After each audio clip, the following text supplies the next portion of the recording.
para lumiit ang pores na ating mukha. Ano ang aking ginawa? Tara, tingnan natin.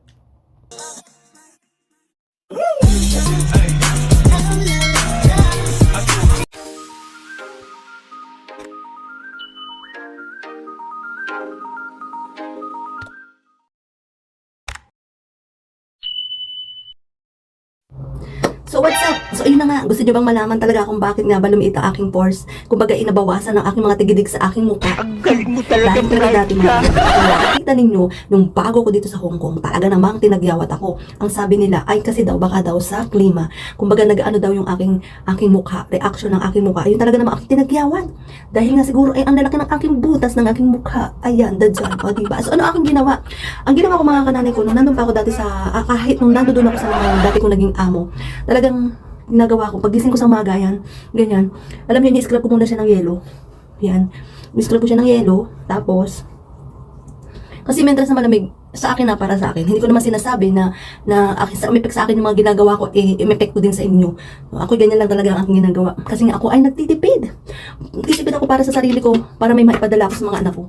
Ang gusto ko mga kananay ko, ay yung maganda ako. Pero hindi ako gagastos. Hindi ako gagastos ng pera. Yung mga tablet-tabletas na yan, ay wala akong pambili.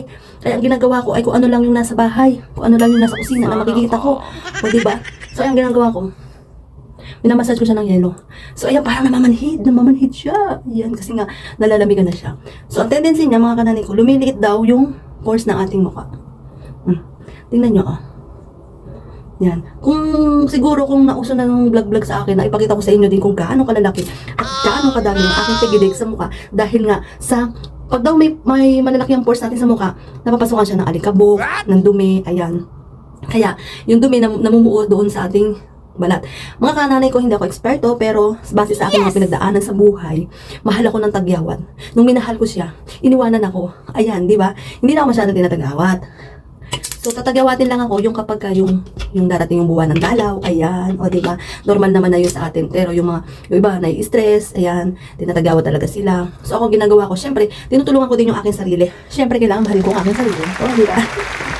Yung mamahalin natin yung ating sarili, hindi ba tayo kailangan gumastos ng mahal? Kasi ako, dati rin kasi ako mga kananay kong naluko sa mga ano-anong pinapahid sa mukha. Kasi nga, so syempre gusto ko maganda ako, kaya bakit ba? Di ba? Tak ganun. So yun lang, yelo lang ang aking sekreto sa aking mukha. Para lumit yung pores niya mga kananay ko. Para ba yung kanyang mga dumi-dumi, ayan, bago tayo maghilamos. Ayan, hilamos na natin siya. Ayan, nakita naman nyo. Ayan, di ba? So, nandito na rin ang aking tuwalya. Kasi pag naghilamos ako, ayan na. Ayan. Kung gusto niyo mga kananay ko ng mga maganda, ayan, yung sa edad natin na ganito, ay feeling ano pa rin, feeling bata pa rin tayo. At isip bata pa rin tayo. Ayan. Sige, mag-subscribe kayo kay Kiray Vlogs. O, diba? Kay Kiray Vlogs. Kasi mga kananay ko, parang gusto kong palitan ng aking pangalan kasi yung aking mga dating ay makatang ina kasi ako ay talagang tubong Bulakenya kaya naman talagang ako ay minsan ay may punto na talagang ano pa yan mga ganyan. So nag-create ako dito, ayun nga, subscribe nyo si makatang ina nyo Kai Vlogs. O diba, dapat i-cry Kai Vlogs kasi nga diba.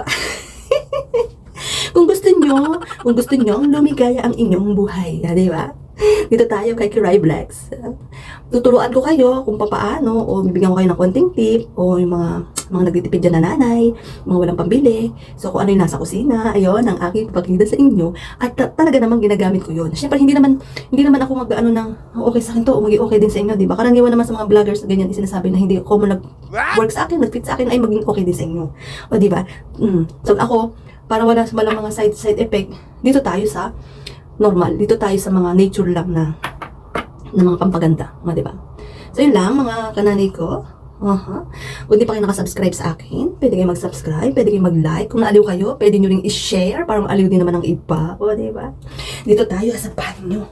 Banyo queen ng inyong inay. Dahil doon sa aming sala at kusina ay may mata. Kaya dito tayo magagawa ng content. O, di ba? Para-paraan lang tayo para mabuhay. Diba? Ganun lang talaga. Kasi naman sa akin boss hindi na ako pinasasahod. Alam niyo ba, hindi na ako pinasasahod doon. 3 buwan na. Syempre, kailangan natin mabuhay. Kailangan ko naman na patustos ako sa aking mga anak. O diba? Ganyan ang buhay na makatang ina nyo. Kaya ang aking mga self Self-routine, self-care.